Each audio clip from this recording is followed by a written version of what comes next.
ॐ ध्येयं सदा परिभवघ्नमभीष्टदोहं तीर्थास्पदं शिवविरञ्चिनुतं शरण्यं धृत्यार्थिं प्रणतपालभवाब्धिपोतं वन्दे महापुरुषते चरणारविन्दम्। गुरुर्ब्रह्मा गुरुर्विष्णुः गुरुर्देवो महेश्वरः गुरुः साक्षात् परब्रह्म तस्मै श्रीगुरवे नमः।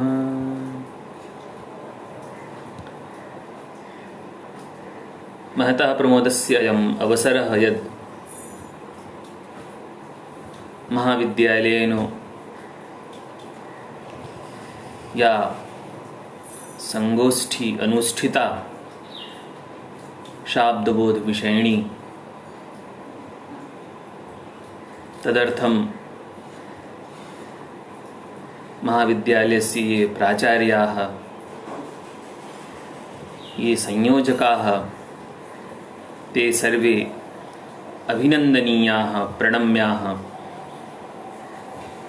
इदानीम् अहं संगोष्ठ्यां यो हि निर्धारित विषयः वर्तते व्याकरणदर्शने शब्दस्वरूपम् इति विषयम् आधारीकृत्य मया किञ्चित् यथामति प्रस्तूयते।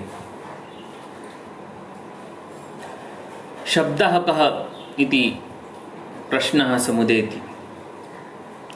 तत्र महाभाष्यकारः महाभाष्ये स्वयमेव प्रश्नम् उपस्थापयति यत् शब्दः कः, कथम् अयं प्रश्नः तेन उद्भावितः। यतोहि पस्पसान्निके आदौ तेनोक्तं यत् अथ शब्दानुशासनम्। तत्र अथ शब्दानुशासनम् इत्यस्मिन् वाक्ये समागतानां पदानां अर्थावबोधः आवश्यकः। यतोहि घटितज्ञानं प्रति घटकज्ञानं कारणं भवति। यदा शब्द इत्यस्य ज्ञानं स्यात् अनुशासनम् इत्यस्य ज्ञानं स्यात् तदैव शब्दानुशासनम् इति वाक्यस्य ज्ञानं जायते।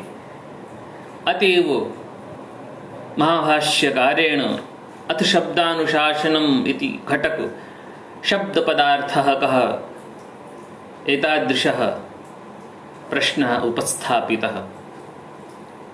तदा पुनः अत्र महाभाष्यकारेण शब्दः कः इति प्रश्नः नोद्भावितः। महाभाष्यकारेण गौरित्यत्र शब्दः कः इति प्रश्नः उद्भावितः। तत्र पुनः शङ्का जागर्ति यत् शब्दानुशासनम् इत्यत्र शब्दपदार्थः कः, तत्र प्रश्नः स्यात् शब्दः कः। कथं महाभाष्यकारेण एतादृशः प्रश्नः उपस्थाप्यते अथ गौरित्यत्र शब्दः कः। तत्र अस्ति किञ्चित् रहस्यम्। अस्ति एकः सिद्धान्तः यत् निर्विशेषं न सामान्यं। यदि सामान्यविषयकोऽपि प्रश्नः स्यात् स च प्रश्नः विशेषम् अन्तरा ज्ञातुं नैव शक्यते। अतएव विशेषज्ञानम् अपेक्ष्यते। अतएव महाभाष्यकारेण सामान्यविषयकः प्रश्नः नोद्भावितः। शब्दः कः इति प्रश्नः तेन नोक्तः। तेनोक्तं यत् गौरित्यत्र शब्दः कः। अत्र गौरित्यत्र शब्दः कः इति प्रश्नः कथं जातः। यदा गौः इति उच्यते तदा गौः इत्युच्यमाने शब्दः कः? तदानीम् उच्यते यत् शब्दार्थयोः अस्ति तादात्म्यं, यतोहि योऽयं शब्दः स अर्थः, यो अर्थः स शब्दः।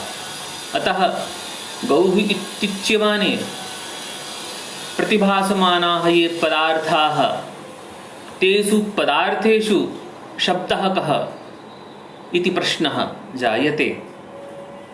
तदा पूर्वपक्षरूपेण महाभाष्यकारेण अनेके पक्षाः उपस्थापिताः। तत्रादौ तेन उक्तं यत् येनोच्चारितेन अयं तु सिद्धान्तपक्षः वर्तते। तत्र पूर्वपक्षरूपेण शब्दः कः? तदा तैः उक्तं यत्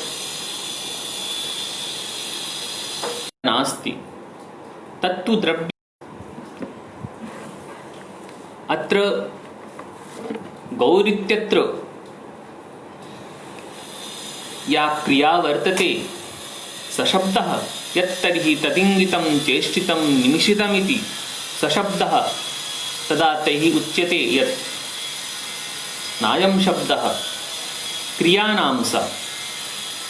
पुनः तैः शङ्का उपस्थाप्यते, यदा गौ इत्युच्यमाने गोवृत्तियो हि शुक्लः नीलः कपिलः इति पदार्थः प्रतिभासते सशब्दः, तदा तेन उच्यते गुणो नांसः। पुनः शङ्का जायते यत् गौ इत्युच्यमाने तद्भिन्नेष्वभिन्नं तच्छिन्नेष्वच्छिन्नं सामान्यभूतं सशब्दः, तदा तैः उच्यते सशब्दः नास्ति, सा तु आकृतिः, आकृतिर्नाम स। अत्र आकृतिपदार्थः कः?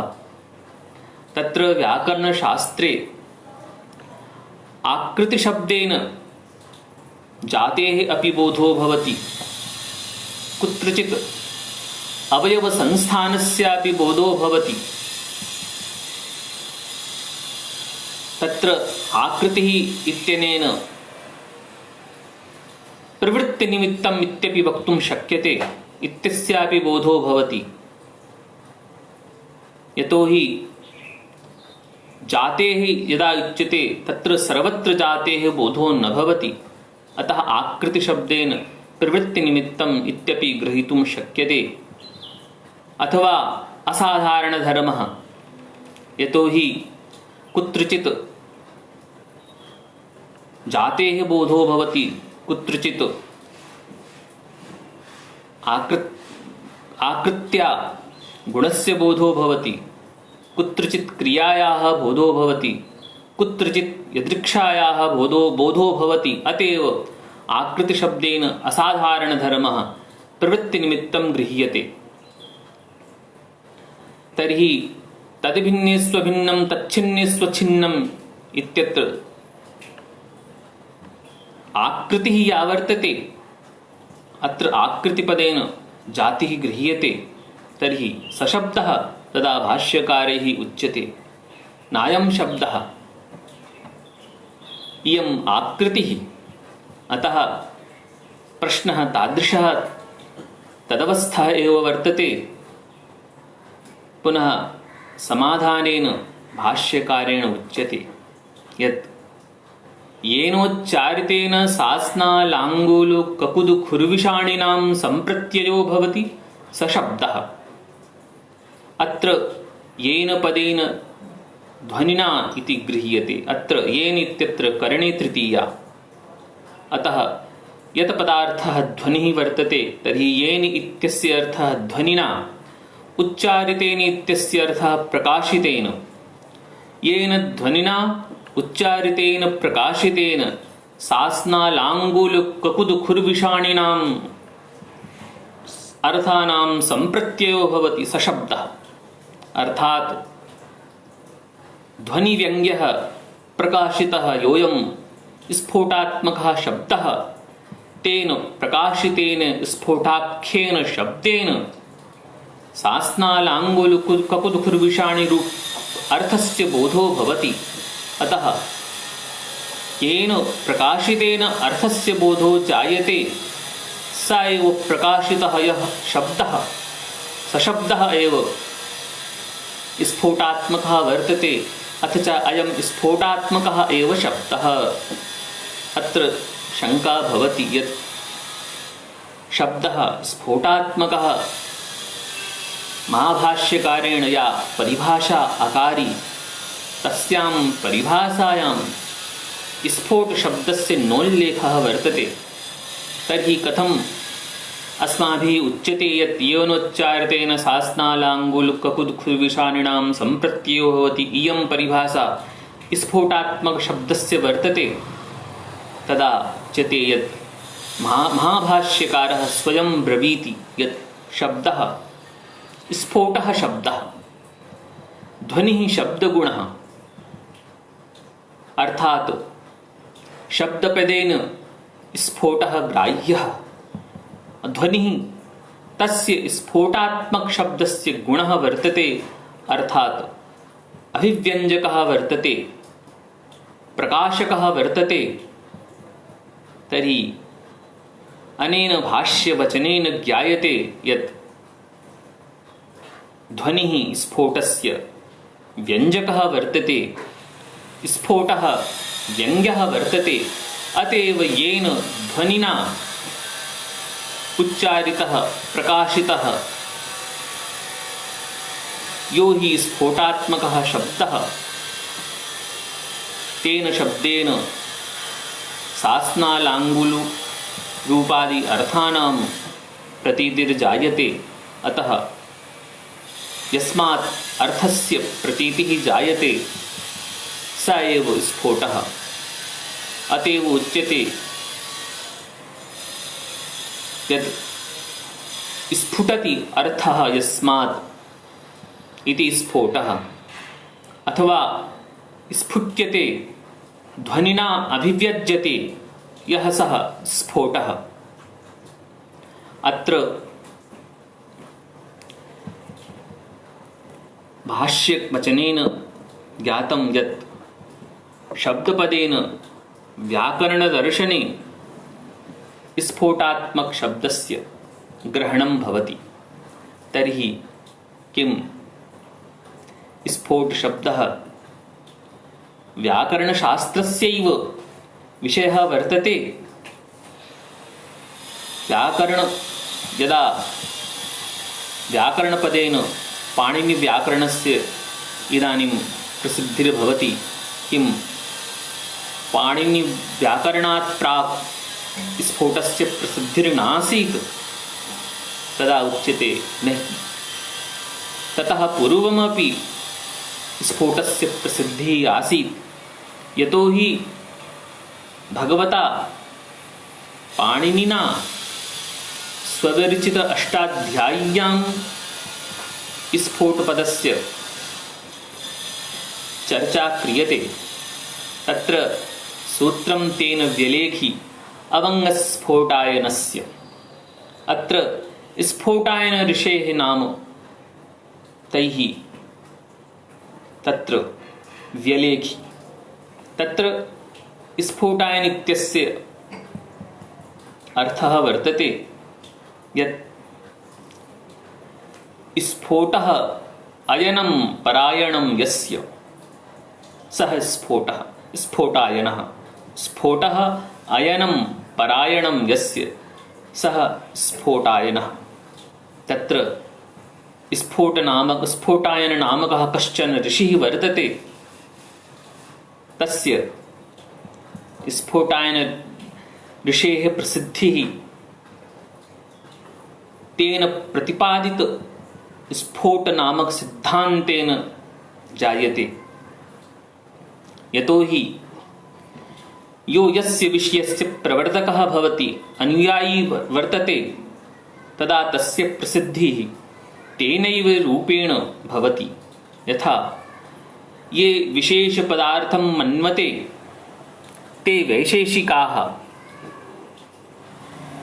तथैव ये शब्दशास्त्रं मन्वते ते शाब्दिकाः अनेन ज्ञायते यत् स्फोटपदार्थं यैः स्वीक्रियते ते आचार्याः स्फोटायनाचार्याः। अतः अनेन सूत्रेण ज्ञायते यत् पाणिनेः व्याकरणात् प्रागपि स्फोटसिद्धान्तः आसीत्। भगवता शंकराचार्येणापि स्फोटात्मक शब्दस्य चर्चा कृता। ब्रह्मसूत्रभाष्ये तत्र उक्तं स्फोटरूप नित्यशब्दात् क्रियाकारण फललक्षण सर्वं जगत् अभिधेयभूतम्। अनेन ज्ञायते यत् स्फोटः शब्दः अन्यैः आचार्यैः अपि स्वीक्रियते। इदानीं स्फोटस्य शब्दस्य अस्माभिः यत् भगवता पतञ्जलिना व्याख्या कृता सा व्याख्या अस्माभिः चर्चिता। तत्र भाष्यकारेण शब्दद्वयम् इति निरूपितं। तथैव तमनुसरन् वाक्यपदीयकारोऽपि ब्रूते यत् शब्दः कः इति तेन प्रश्नः उद्भावितः भगवता भर्तृहरिणा। तदा तेन वाक्यपदीय ब्रह्मकाण्डे लिखितं यत् उपादान शब्देषु शब्दौ शब्दविदो विदुः एको निमित्तं शब्दानाम् अपरोऽर्थः प्रयुज्यते। अत्र उपादान शब्देषु इत्यत्र निर्धारणे सप्तमी। तत्र यथा कवीनां कालिदासः श्रेष्ठः, तत्र कविसमुदायमध्ये कालिदास इति संज्ञया तस्य समुदायात् पृथक्करणं जायते। तथैव अत्रापि उपादान शब्देषु इत्यत्र निर्धारणे सप्तमी। तर्हि उपादान शब्देषु शब्दसमुदायेषु द्वौ शब्दौ शब्दविदो विदुः जानन्ति।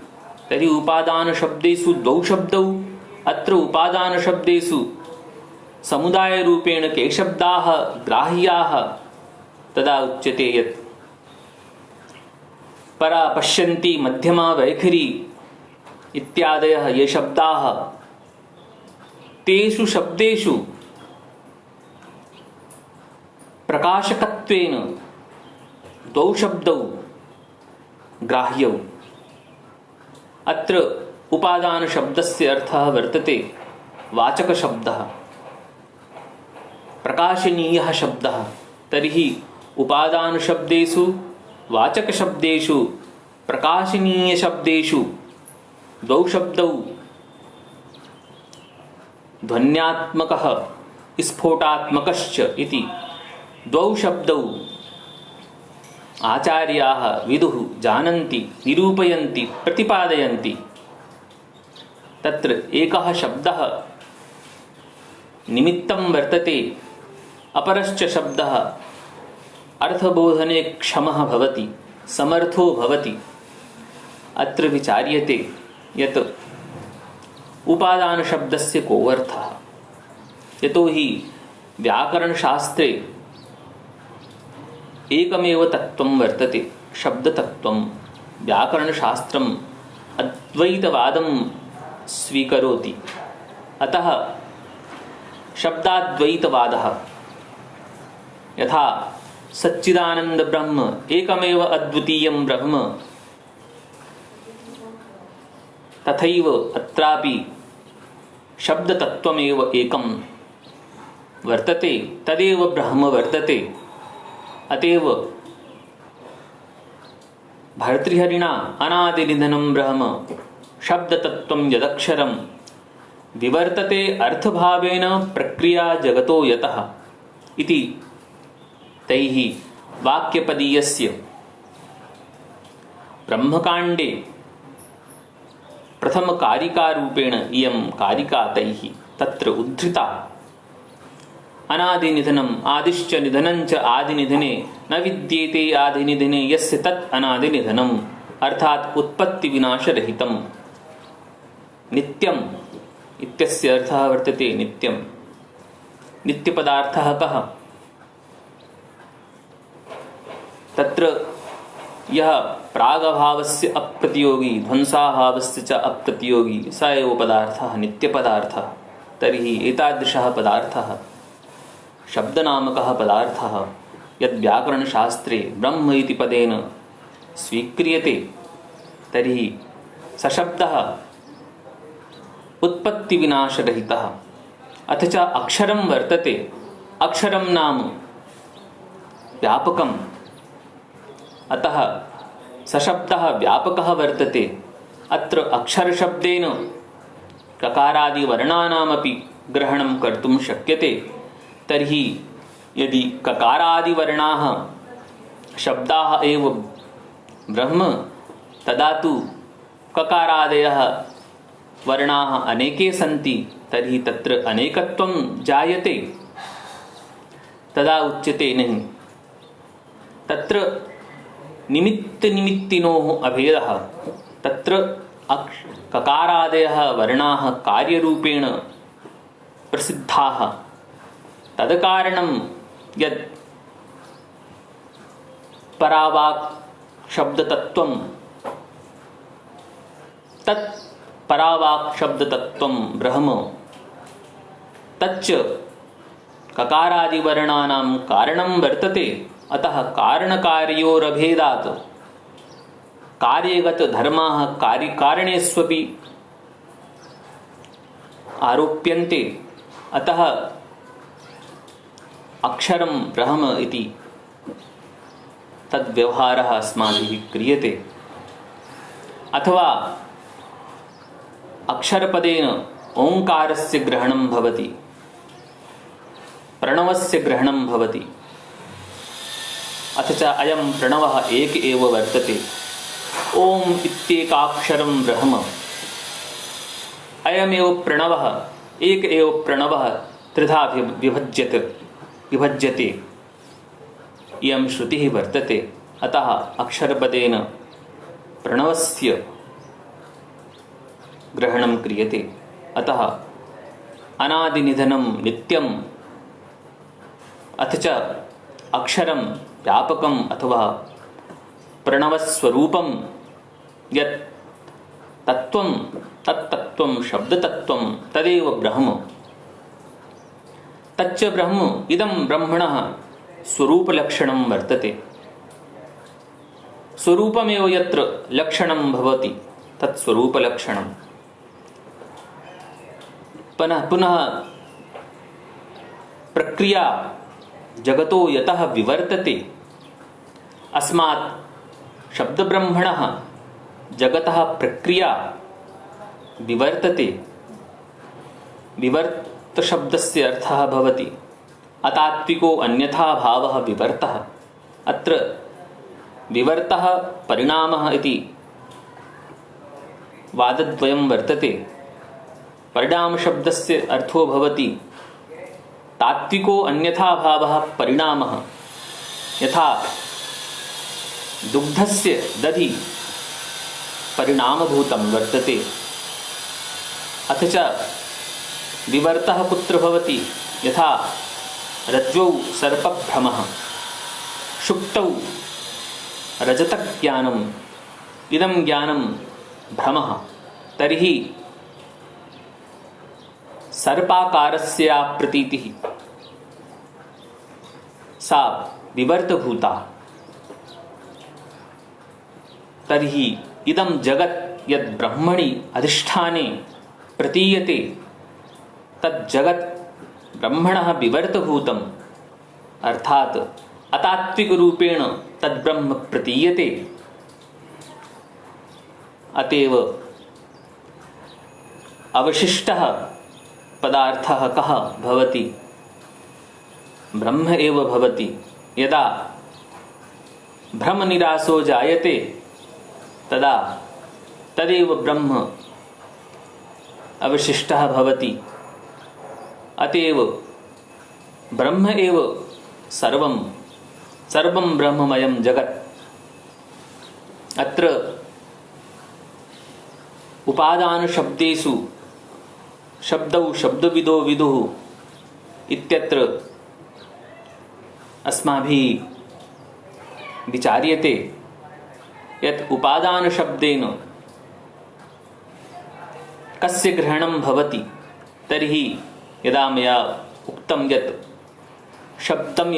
शब्द एव एकं तत्त्वं वर्तते, तर्हि शब्दे यः अर्थः वर्तते, शब्दे यत् अर्थस्य ज्ञानं भवति तज्ज्ञानम् आरोपात्मकं भवति, न तु तत्त्वात्मकं भवति। यतोहि प्रक्रिया जगतो यतः विवर्तते, तस्मात् उपादान शब्दस्य अर्थः कः भवति?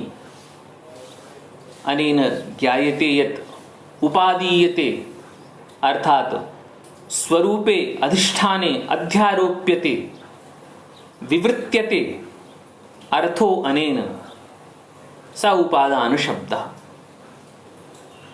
अर्थात अर्थः विवर्तो भवति येन शब्देन स शब्दः उपादान शब्दः।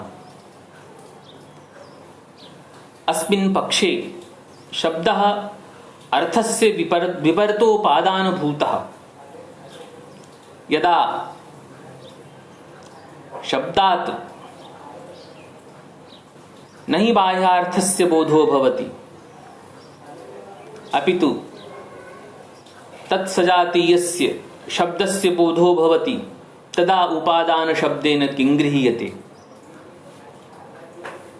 उपादीयते आरोप्यते अर्थः यस्मात् इत्यत्र तु अस्मिन् विवरणे शब्दात् अर्थस्य प्रतीतिर्जायते, परञ्च तत्त्वम् एकमेव वर्तते। तर्हि कथम् अर्थस्य पृथक्तया बोधो भवति? तदा तु मया व्याख्यातं यत् उपादीयते आरोप्यते अर्थः शब्दस्य विवर्तभूतो भवति, परञ्च कुत्रचित् शब्दात् शब्दस्य यो बोधो जायते, न तु अर्थस्य, न तु बाह्यार्थस्य। तदा उपादान शब्दस्य को अर्थः भवति? यथा अग्नेर्ढक् इति सूत्रं वर्तते। तत्र अग्नेर्ढक् इति सूत्रेण सूत्रपठित अग्निशब्देन तत्सजातीय प्रयोगस्थ अग्निशब्दस्य बोधो भवति। अतः अयम् अग्निशब्दः एव अर्थभूतः वर्तते। तस्मात् प्रयोगस्थ अग्निशब्दात् ढक् प्रत्ययः विधीयते। अत्र उपादान शब्दस्य अर्थः किं क्रियते? तदा उच्यते यत् उपादान शब्दस्य अर्थः अत्र उपादीयते प्रतीयते स्वजातीयात् शब्दात् प्रतीयते अवगम्यते स उपादान शब्दः। अत्र उपादीयते प्रतीयते इत्यत्र कृत्यल्युटो इति सूत्रेण बाहुल्कात् कर्मणि ल्युट् प्रत्ययः विधीयते। अनेन व्युत्पत्त्या उपादान शब्दस्य शब्दरूपात्मक अर्थस्य बोधो जायते। अत्र उपादान शब्दस्य अर्थद्वयम् अस्माभिः व्युत्पत्ति द्वयम् अस्माभिः कृतं यत् उपादीयते स्वरूपे अध्यारोप्यते अथवा उपादीयते प्रतीयते स्वसजातीयात् शब्दात् प्रतीयते इत्यत्र कर्मणि लुट् प्रत्ययः कृत्यल्युटो बहुलम् इति सूत्रेण बाहुलकात् कर्मण्यपि लुट् प्रत्ययः विधीयते। पुनः अत्र उच्यते यत् उपादान शब्देषु द्वौ शब्दौ अर्थात् व्यंग्य व्यंजकौ इति द्वौ शब्दौ, तर्हि व्यंग्योऽपि उपादान शब्दः व्यंजकोऽपि उपादान शब्दः, तर्हि व्यंजकः ध्वनिः वर्तते, तर्हि ध्वनौ अपि उपादान शब्दस्य व्यवहारो जायते। तदा यदा ध्वनौ उपादान शब्दस्य व्यवहारः क्रियते तदा उपादीयते स्वरूपे अध्यारोप्यते अर्थः आहोस्वित उपादीयते प्रतीयते इति उपादानः उभयोः विग्रहयोः ध्वनेः कथं ग्रहणं स्यात् तदा उच्यते अत्र उपादान शब्देन वैखरी शब्दस्यापि ग्रहणं स्यात्। तदा उपादीयते इत्यस्य अर्थः क्रियते उपादीयते श्रोत्रेन्द्रियेण गृह्यते यः स उपादान शब्दः। अत्र तथैव कर्मणि लुट् यथा मया उक्तं यत् कृत्यल्युटो बहुलं, वस्तुतः बाहुलकात् अत्र कर्मणि लुट् विधीयते।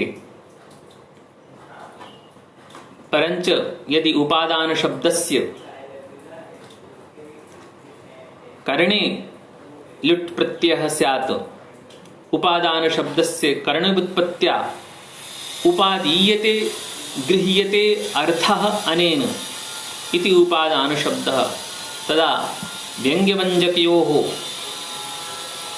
स्फोटध्वन्योः उभयोः ग्रहणं भवति। अतः उपादान शब्देषु द्वौ शब्दौ शब्दविदो विदुः, शब्दविदः शब्दतत्त्वज्ञाः विदुः जानन्ति। एकः शब्दः निमित्तं वर्तते, अत्र अयं विषयः व्याख्येयः वर्तते। एकः शब्दः निमित्तम् अपरश्च अर्थबोधे प्रयुज्यते। एकः श्रोता भवति, एकश्च वक्ता भवति। यदा वक्ता वर्तते तदा वक्ता ध्वनिं जनयति। तत्र ध्वनेः कारणं किं वर्तते? हृदयस्थितः यः स्फोटात्मकः शब्दः स शब्दः एव ध्वन्यात्मकशब्दस्य अवबोधने जायमाने कारणं वर्तते। अतः एकः शब्दः एकः निमित्तं शब्दानाम् एकः अर्थात् वक्त्री हृदयस्थित यः स्फोटात्मकः शब्दः स शब्दः वैखरीरूपशब्दानां निमित्तं भवति, अर्थात् कारणं भवति। अपरो अर्थः प्रयुज्यते। अस्याः पंक्तेः को अर्थः कोऽभिप्रायः तदा उच्यते यदा वक्ता ध्वनिं करोति तदा श्रोता श्रोत्रेन्द्रियेण ध्वनिं गृह्णाति। तदा श्रोत्रेन्द्रियेण गृह्यमाणः ध्वनिः स्फोटम् अभिव्यञ्जयति। अनेन स्फोटः अभिव्यक्तो भवति। अभिव्यङ्ग्यः स्फोटः अर्थबोधने क्षमः भवति। तदा अपरो अर्थः प्रयुज्यते। यः श्रोत्रहृदयस्थितः स्फोटात्मकः शब्दः वक्त्री वैखरी ध्वनिना अभिव्यक्तः शब्दः सशब्दः स्फोटात्मकः शब्दः अर्थबोधने क्षमः भवति, समर्थो भवति। अतएव उच्यते एको निमित्तं शब्दानाम् अपरो अर्थः प्रयुज्यते। इदानीम् अत्र विचारः क्रियते यत्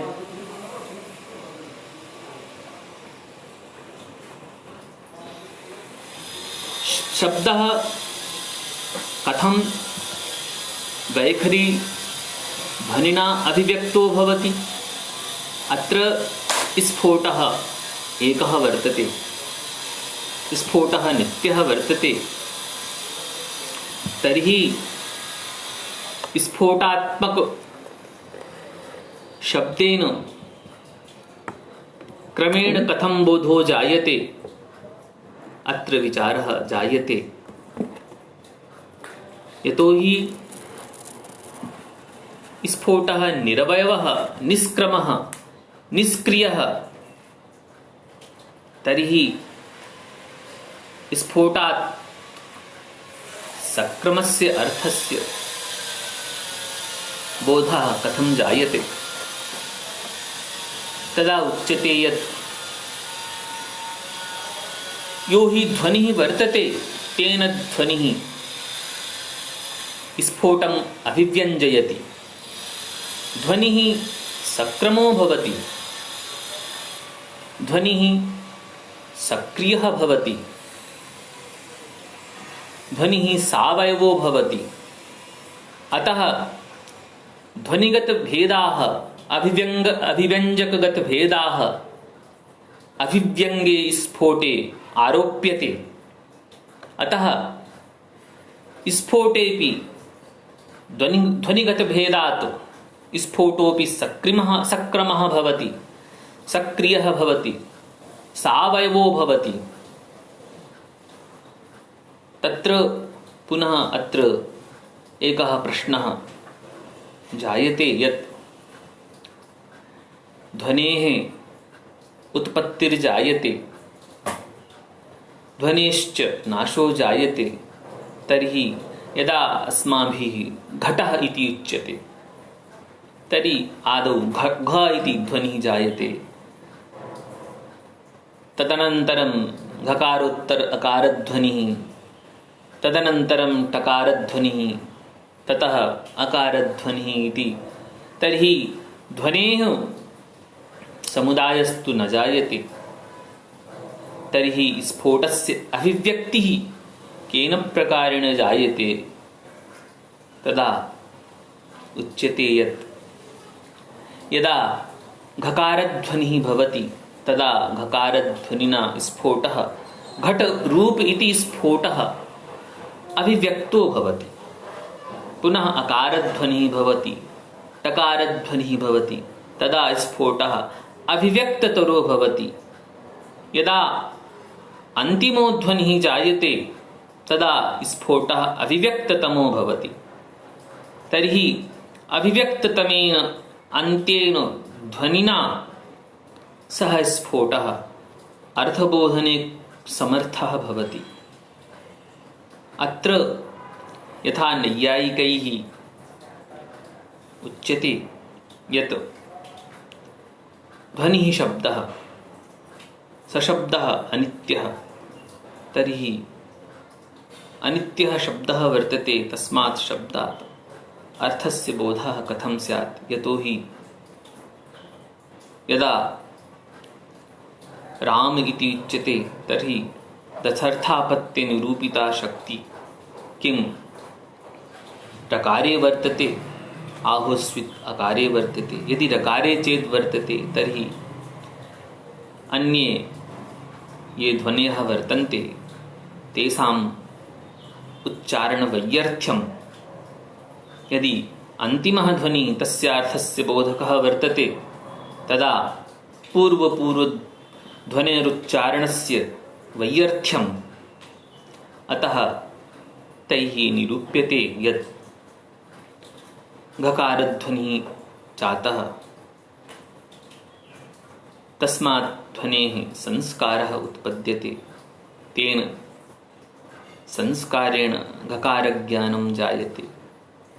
पश्चात् अकारध्वनिः, अकारध्वनेः संस्कारः, पश्चात् टकारध्वनिः, अकारध्वनिः, अतः संस्कारः जायते। संस्कारात् अर्थस्य बोधो जायते। तदा तत्र आचार्यैः अन्यैः उच्यते यत् संस्कारः जायते, तर्हि संस्कारे तु व्यतिक्रमोऽपि भवति। यदा अस्माभिः नदी इति शब्दः उच्चारितः तदा संस्कारव्यत्ययात् दीन इत्यस्यापि बोधो स्यात्। तथैव अस्माभिः रस इति उच्यते, तदा संस्कारव्यत्ययात् सरः इत्यस्य बोधः स्यात्। तर्हि तैः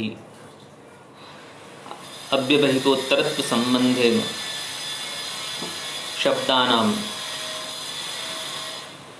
अनुबन्धनं तैः क्रियते। तथा अत्रापि उच्यते यदा घकारध्वनिः भवति तदा घ इति स्फोटो जायते, अर्थात् घकारध्वनेः अभिव्यज्यमानः स्फोटः घकाररूपः, पश्चात् अकारध्वनिः तदा अकाररूपः स्फोटः। तर्हि अत्रापि यो हि क्रमः वर्तते तत् क्रमेऽपि व्यत्यासः भवितुं शक्यते। तदा उच्यते नहीं, अत्र क्रमः न विद्यते। अत्र घकारात् घट इत्यस्य अभिव्यक्तिर्जायते, स च अभिव्यक्तिः अनुद्भूता भवति। तस्य स्थूलत्वं तदैव जायते यदा अन्तिमो ध्वनिः उत्पद्यते। अतएव उच्यते यत् तत्र अभिव्यक्तः स्फोटः, अभिव्यक्ततरः स्फोटः, अभिव्यक्ततमः स्फोटः। तर्हि अत्र क्रमः नास्ति। यत्र क्रमः जायते तत्र क्रमविन्यासे पूर्वापरे व्यत्यासः भवितुं शक्यते, परञ्च अत्र स्फोटाभिव्यक्तौ क्रमस्य उपयोगिता न वर्तते, अपितु तत्र अभिव्यक्तेः उद्भूतत्वम् अनुद्भूतत्वम् इति वर्तते। अतएव यः अन्तिमः ध्वनिः जायते तदा स्फोटः अभिव्यक्ततमः भवति। तेन अभिव्यक्ततमेन स्फोटेन अर्थस्य बोधो जायते। अतएव वाक्यपदीयकारेण उक्तं यत् यथानुवाकः श्लोको वा सोढत्वम् उपगच्छति आवृत्त्या न तु स शब्दः प्रत्यावृत्ति निरूप्यते। सोढत्वम् उपगच्छति, यथा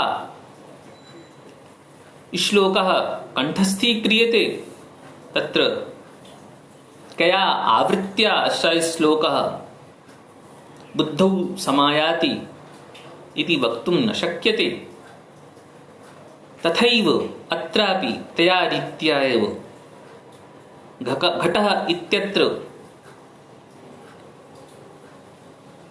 केन ध्वनिना सह सोढत्वम् उपैति इति वक्तुं न शक्यते। तत्र क्रमिकता नास्ति, दार्ढ्यं जायते, सोढत्वं जायते, अभिव्यक्ततमत्वं भवति। अतएव अत्र संस्कारक्रमः नास्ति। यत्र क्रमः वर्तते तत्रैव अयं दोषः उद्भावनीयः यत् क्रमस्य व्यत्यासो दृश्यते। तर्हि अत्र विचार्यते यत् अयं शब्दः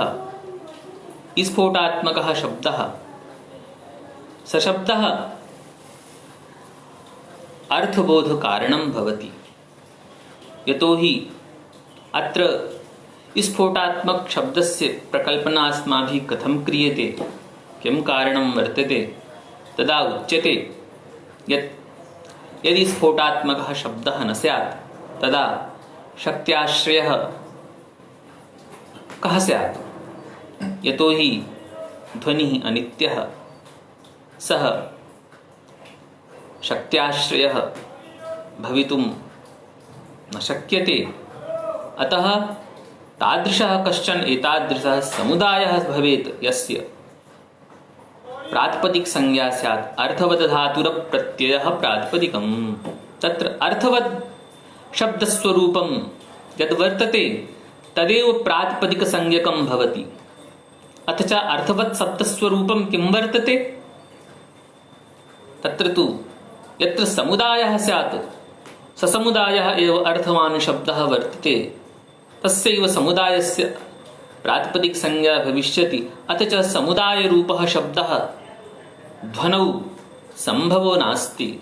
सक्रमः तु स्फोटात्मक शब्दे एव वर्तते। तत्सामर्थ्यं समुदायक प्रतीतिः समुदायः कुत्र उपलभ्यते? तत्र स्फोटात्मक शब्दे एव शब्द समुदायः प्राप्तो भवति। अतः स्फोटात्मक शब्दस्य अस्माभिः यो हि सिद्धान्तः वैयाकरणैः स्वीकृतः प्रतिपादितः सश्रेयान् पक्षः। अत्र ध्वनिः स्फोटम् अभिव्यञ्जयति, तर्हि ध्वनिः व्यञ्जकः, स्फोटश्च व्यञ्जकः। अतएव ध्वनिस्फोटमध्ये व्यङ्ग्यव्यञ्जकभावसम्बन्धः, प्रकाश्यप्रकाशकभावसम्बन्धः वर्तते। ध्वनिः प्रकाशकः, स्फोटः व्यङ्ग्यः प्रकाश्यः। अतएव पुनः अत्र उच्यते ध्वनिरपि द्विविधः वर्तते। एकः प्राकृतः ध्वनिः, अपरश्च वैकृतः ध्वनिः। तत्र स्फोटः प्राकृतध्वनिना अभिव्यक्तो भवति। यतो हि प्राकृतध्वनिः यदा घण्टानादः क्रियते, तेन घण्टानादेन यो हि प्रथमो ध्वनिः जायते सध्वनिरेव प्राकृतध्वनिः। तदनन्तरं यो हि घोषो भवति स घोषः वैकृतध्वनिः। तथैव वैखरीध्वनि यो हि वर्तते तत्रापि भेदद्वयं वर्तते। यो हि ध्वनिः प्रथमो ध्वनिः स ध्वनिः प्राकृतध्वनिः। अर्थात् स्फोटस्य प्रकृतिभूतस्य यो ध्वनिः स ध्वनिः प्राकृतः ध्वनिः, प्रकृतिभूतः प्राकृतः। तत्र प्राकृतध्वनिरेव ध्वनिः एव स्फोटस्य ग्रहणे कारणं वर्तते। प्राकृतध्वनिरेव प्रथमो ध्वनिः। अत्र प्राकृतध्वने यो हि भेदः स भेदः स्फोटे प्रतीयते, आरोप्यते, न तु वैकृतध्वनेः भेदः स्फोटे आरोप्यते। तत्र प्राकृतध्वनेः को भेदः? तत्र हरस्वदीर्घप्लुतादयः भेदाः प्राकृतध्वनेः वर्तते। स भेदाः स्फोटेऽपि आरोप्यते। अथ च अतएव वाक्यपदीकारेण भगवता भर्तृहरिणा उक्तं यत् स्वभावभेदान् नित्यत्वे हर्स्वदीर्घप्लुतादिषु प्राकृतस्य ध्वनेः कालः शब्दस्य इत्युपचर्यते। तत्र प्राकृतध्वनेः यो हि भेदः स भेदः शब्दस्य स्फोटात्मक शब्दस्य उपचर्यते, व्यवह्रियते, न तु वैकृतध्वनेः भेदः स्फोटे उपचर्यते। वैकृतध्वनेः अपि भेदः वर्तते। तत्र वैकृतध्वनेः भेदः द्रुतमध्यमविलम्बितभेदाः वर्तन्ते। अतएव अत्र स्फोटस्याभिन्नकालस्य ध्वनिकालानुपातिनः स्फोटः वस्तुतः भेदरहितः, तथापि तत्र प्राकृतध्वनेः भेदः चर्यते। अयम् अक्रमः, अयं निरवयवः, तर्हि अयं यदा निष्क्रमः निरवयवः तर्हि सक्रमस्य पदार्थस्य उत्पत्तेः कारणं कथं भवति? सक्रियस्य पदार्थस्य उत्पत्तेः कारणं कथं भवति? तदा उच्यते आण्डभावम् इव आपन्नः। अयम् आण्डभावम् इव आपन्नः क्रतुः शब्दसंज्ञकः, वृत्तिस्तस्य क्रियारूपा भागशो भजते क्रमम्। आण्डभावम् इव आपन्नः अयं स्फोटात्मकः शब्दः। यथा अण्डस्य स्थितिः भवति, अण्डस्य स्थितिः यदा प्राथमिक स्थितिः तस्य अण्डस्य निष्क्रिया स्थितिः भवति, निष्क्रमा भवति, अवयवरहिता भवति। परञ्च यदा यदा तस्य अभिव्यक्तेः कालः समीपम् आगच्छति तदा तत्र क्रमशः सक्रियता, सक्रमता, पूर्वापरभावः तत्र जायते। तथैव अयं स्फोटः यदा हृदयस्थितः, हृदयावच्छिन्नाकाशे स्थितः अयं स्फोटः शब्दः, स शब्दः निष्क्रियः, अयं निष्क्रमः, अयं क्रतुः। अत्र स्फोटशब्दस्य शब्दब्रह्मणः एका संज्ञा क्रतुः, अर्थात् क्रतुः श्रेष्ठ पुरुषः, शब्दब्रह्म इति। क्रतुशब्दस्य अर्थः शब्दब्रह्म। तर्हि शब्दब्रह्म आण्डभावम् इव आपन्नः। यथा अण्डः अभिव्यक्तिकाले सक्रमो भवति तथैव अयं हृदयस्थितः स्फोटः शब्दः अभिव्यक्तिकाले वैखरीध्वनिना सह स्फोटः सक्रमो भवति, सक्रियो भवति, पूर्वपरभावयुक्तेन अयं स्फोटः प्रतीयते।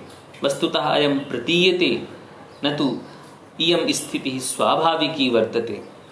अतएव स्फोटः वस्तुतः चतस्रः वाचः वर्तन्ते। परा पश्यन्ति, मध्यमा वैखरी इति। तत्र परावाङ्मूलचक्रस्था, मूलचक्रे स्थिता या वाक् सा परावाक् वर्तते। अत्र परब्रह्म इत्युच्यते, अत्र परावाक् इत्युच्यते। तर्हि वाक् शब्दः स्त्रीलिङ्गे वर्तते, अतएव परावाक् इति अस्माभिः उच्यते। तत्र मूलचक्रे स्थितः या वाक्, यो हि शब्दः, यत् शब्दतत्त्वं ब्रह्म, तद्ब्रह्म परावाक् रूपेण मूलचक्रे स्थितं वर्तते तद्ब्रह्म। पुनः स एव शब्दात्मकः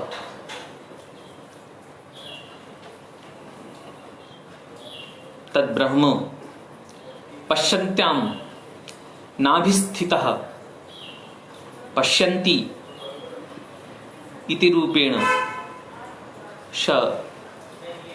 शब्दः पश्यन्ति संज्ञको भवति। तद्ब्रह्म पश्यन्ति संज्ञकं भवति। यदा तद्ब्रह्म हृदये मध्यमावाक् रूपेण संप्राप्नोति तदा तदेव मध्यमावाक् रूप शब्द ब्रह्म स्फोटात्मक रूपेण स्फोट इति रूपेण इति संज्ञया अस्माभिः व्यवह्रियते। यदा तद्ब्रह्म वायुना संयोगेन कंठताल्वाद्यभिघातजन्यः भवति तदा तदेव ब्रह्म वैखरी इति संज्ञया अस्माभिः व्यवह्रियते। वस्तुतः शब्दतत्त्वम् एकमेव वर्तते, तस्य उपाधिभेदः वर्तते। अस्माकं व्याकरणशास्त्रस्य आराध्यभूतम् उपासनीयं तत्त्वं शब्दतत्त्वं वर्तते। येन सायुज्यमिष्यते तेन शब्दतत्त्वेन सह अस्माकं सायुज्यं स्यात्। तदर्थम् अस्माभिः व्याकरणशास्त्रं शब्दशास्त्रम् उपास्यते।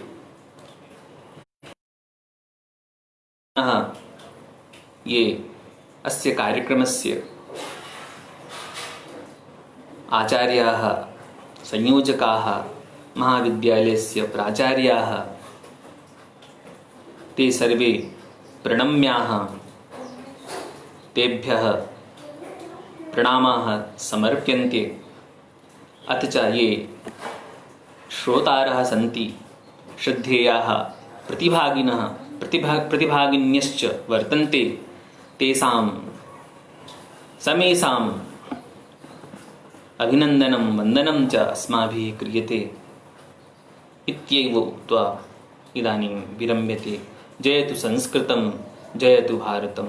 ॐ सर्वे भवन्तु सुखिनः, सर्वे सन्तु निरामयाः, सर्वे भद्राणि पश्यन्तु, मा कश्चित् दुःखभाग् भवेत्। ॐ शान्तिः शान्तिः शान्तिः।